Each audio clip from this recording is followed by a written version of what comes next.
So if we decide that we want to replace statues of Columbus with another Italian for the right reasons, we in the Italian culture have no shortage of people to choose from. Our culture goes back millennia.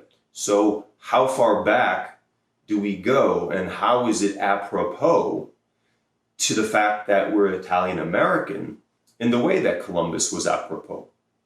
Do we go back as far as Cincinnatus in the 400s BC?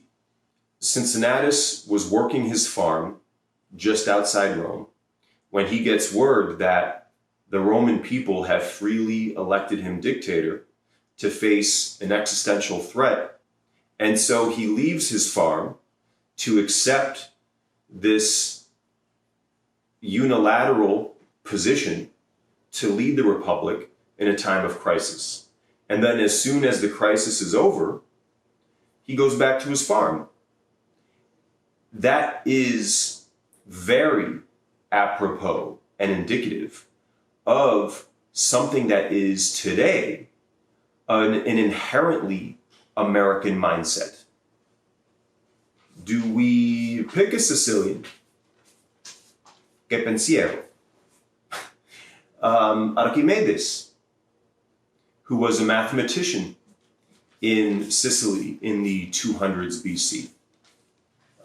Do we pick Julius Caesar, Gaius Julius Caesar, as his name in his native language of Latin, or as we say in Italian, Latino, would be pronounced?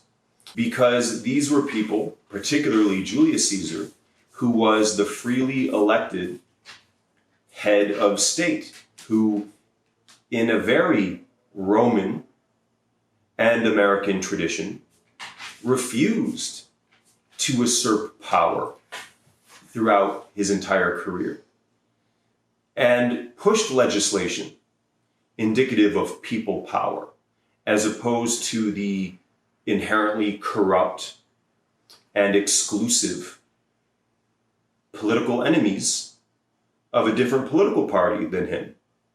And our founding fathers, whether you're a Black American, whether you're an Italian American who is not Anglo, whether you're an Asian American, whatever type of American you may be in the United States, our founding fathers, who were of British descent and themselves children of immigration, consciously emulated the Roman Republic in terms of its chief executive, who has very strict term limits, in terms of its bicameral legislature, when they were crafting the type of democratic republic that the United States would be. So maybe a Julius Caesar or a Cicero would be apropos. Or Il Poeta Latino Virgil, whose epic poem, the Aeneid, is the origin story of the Romans. He's the one who came up with the notion that love conquers all things. Or let's give some love to the women. Hortensia in the 40s BC was a leader of what may be the earliest feminist movement, certainly on record, by leading a protest, a march through the Roman Forum, and was the orator. Imagine someone in a toga and megaphone, okay, against the powers that be, which of course were male. We should all be able to agree, whatever color, whatever creed you are, women in your society have gotten the short end of the stick throughout all of history.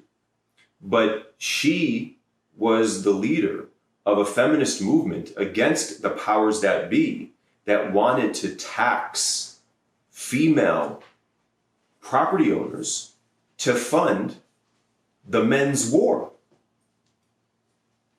And she led this feminist movement saying, no, our property is our property, we women. And if you men are going to exclude us from the aspects of government, from even the decisions to have war, well, we'll be damned if you tax us and our property to fund your shit. And she won. How about Fibonacci? How about Filopio? If you're a woman, where's the love for Filopio? Or how about Il Poeta Dante in the 12 and 1300s?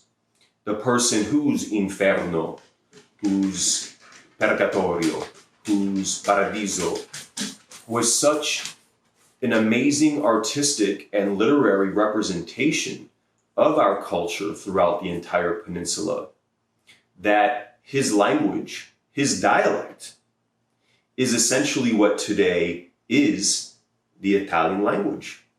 Or how about Da Vinci or Michelangelo? The artists go on and on. Or how about Artemisia Gentileschi? Let's get some female painters up in here. The 16th century Sicilian physician, Giovanni Filippo Ingrassia. The Sicilian astronomer from the 1700s, Leonardo Jimenez. Or the Venetian, Elena Piscopia, the first woman on record to get a college degree. The Venetian philosopher, let's get some female thoughts flowing in here. Italian Americans are associated most with New York City. How about Giovanni da Verrazzano? Giovanni da Verrazzano, the Italian explorer, who was the first one to sail into New York City. We already have a bridge named after him. The entire Verrazzano Narrows are named after him. I guess Verrazzano would be a more correct pronunciation than Verrazzano. The Verrazzano Bridge. Yeah, it depends how many Z's are in the name. And I believe that there are historical discrepancies in regards to how many Z's he had in his name. Or Galileo Galilei. Galileo Galilei, who spent the rest of his life under house arrest because he had the audacity to suggest that the earth goes around the sun. Or Lucrezia Borgia, who was the governor of Spoleto in the late 14, early 1500s. She was the daughter of the Pope. I have a soft spot in my heart for children of Roman Catholic clergy. Or the first woman to win the Nobel Prize for Literature, Grazia Deledda, who wrote the book Sangue Sardo, Sardinian Blood. Or Anita Garibaldi.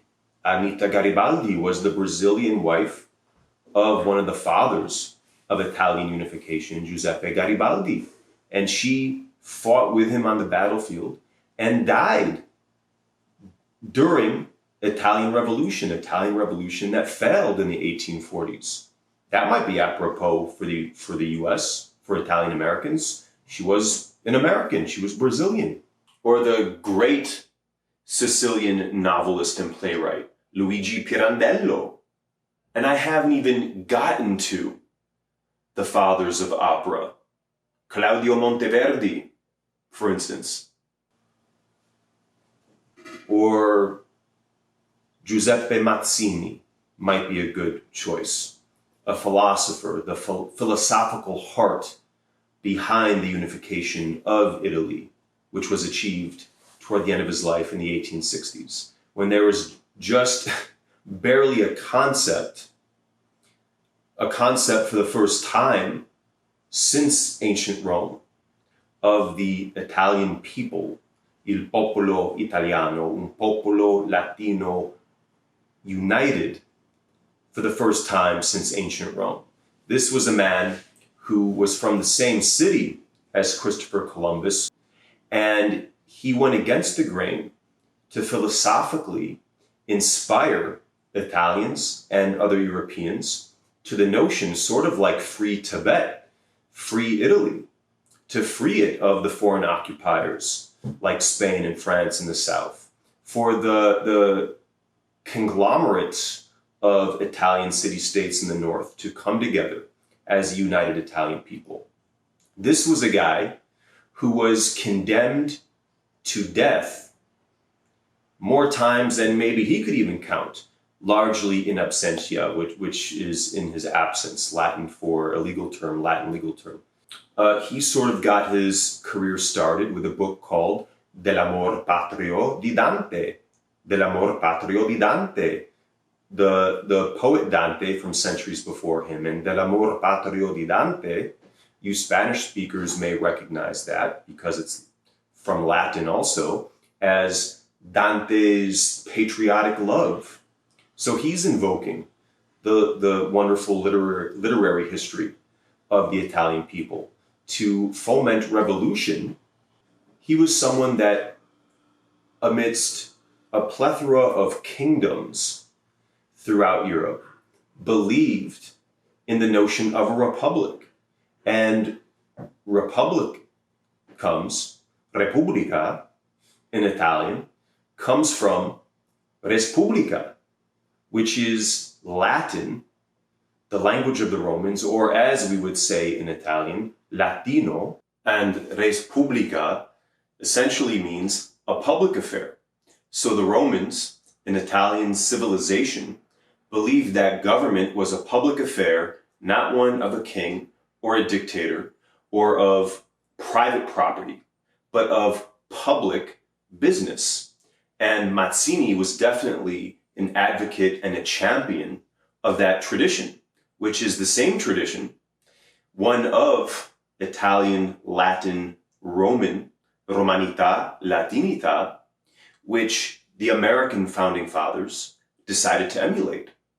If we decide that because of the atrocities, it's no longer appropriate. I mean, again, you're talking about perhaps the single most influential person on the planet the past 500 years. Is it appropriate to have a statue of him? But if for appropriate reasons we feel it's not, off the top of my head, I would nominate Amerigo Vespucci, who's only the Italian man for which this entire hemisphere is named. He's the guy that 10, 15, 20 years later made trips to the continental North America. Okay, Colombo died thinking that what he discovered was a new route to India. Vespucci was the person who realized and told everybody, no, man, this is a whole continent. They weren't yet sure that it was two. This is a whole continent that we in Europe and Asia and Africa had no idea was on this earth. So, and he actually just, by the way, he actually grew up down the street as a neighbor to the legendary artist Sandro Botticelli. But obviously Amerigo Vespucci would be, I think, the most immediately apropos substitute to Columbus. Another one that I think would be very good is Giuseppe Garibaldi. And I'm sorry for my fellow Sicilians. Yes, I'm nominating yet another Northern Italian. But Garibaldi, who lived throughout the 1800s, was a general who, even before he became an Italian, a father sort of modern Italy, was a general in South America, most notably in Brazil, leading revolutions on behalf of South Americans trying to get their own freedom. And that's where he met his first wife, who was a Brazilian woman, and very much in the vein of Bolivar and his mistress. She was a true partner, knee-deep in revolution with her husband. And she ended up dying in Italy, pregnant, on the field of battle, or escaping defeat in battle. She passed away during the first round of Italian revolutions aimed at Italian unification in the 1840s. And Garibaldi was someone who told Abraham Lincoln, this American Civil War in the United States of America it's not enough to simply try to preserve the Union.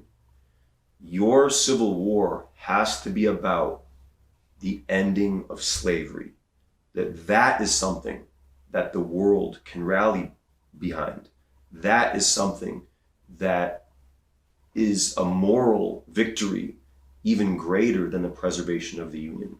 And he wanted to be a general on behalf of the United States, the Union, against the South, actually, continuing his tradition as a revolutionary in the Americas. But he wanted to be the commander-in-chief. And in the United States, of course, the commander-in-chief is the president. And so he wasn't down for that. But there's actually a statue of him already in Washington Square, and he has his signature poncho. He's got the sword.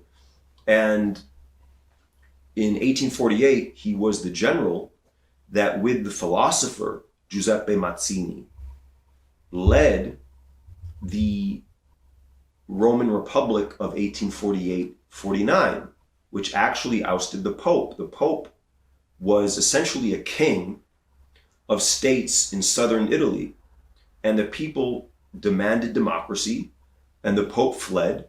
And for about a year and change, a year and a half, Giuseppe Mazzini, the philosopher and politician, and Giuseppe Garibaldi were the heads of the modern Roman Republic. And it failed essentially because the Italian military was not ruthless enough, and they ended up not being able to sustain it. And Garibaldi's the one that said, wherever we are is Rome. So we are retreating to unify Italy for another day.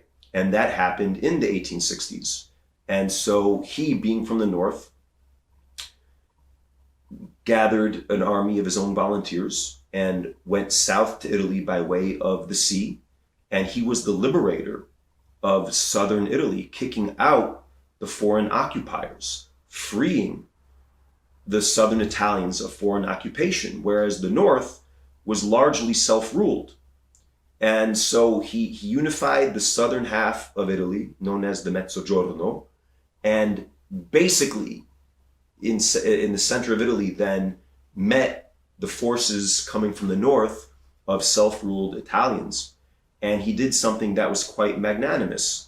He was in military control and handed it over to the representatives of the people.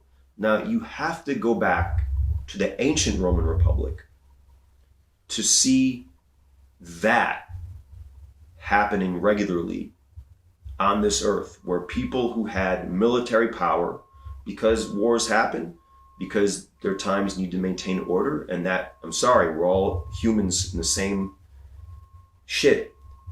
Military preserves order for bad and good.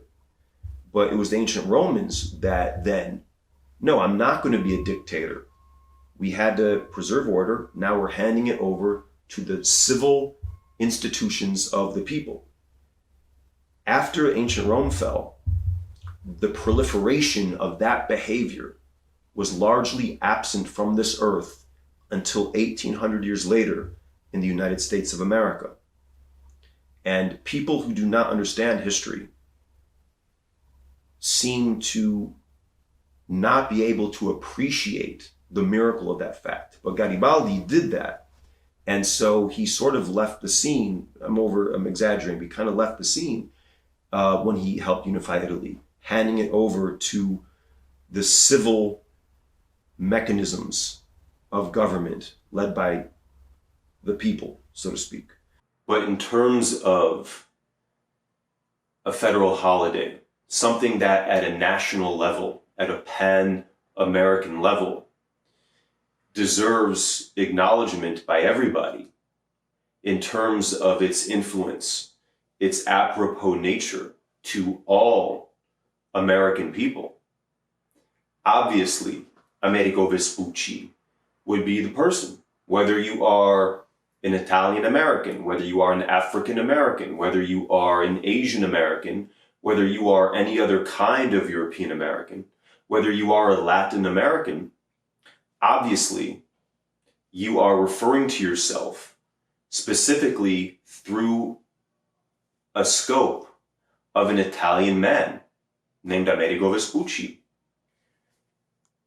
And unless all of us want to go back to Europe, or want to go back to Africa, or want to go back to Asia, we all have to come to terms that inherent within our self-identities as people of this hemisphere, unless you are the few remaining who are predominantly self-identify as the native and indigenous, we all have to come to terms and grips with the fact that we are all the fruit of a very complex and a very problematic history per our modern values.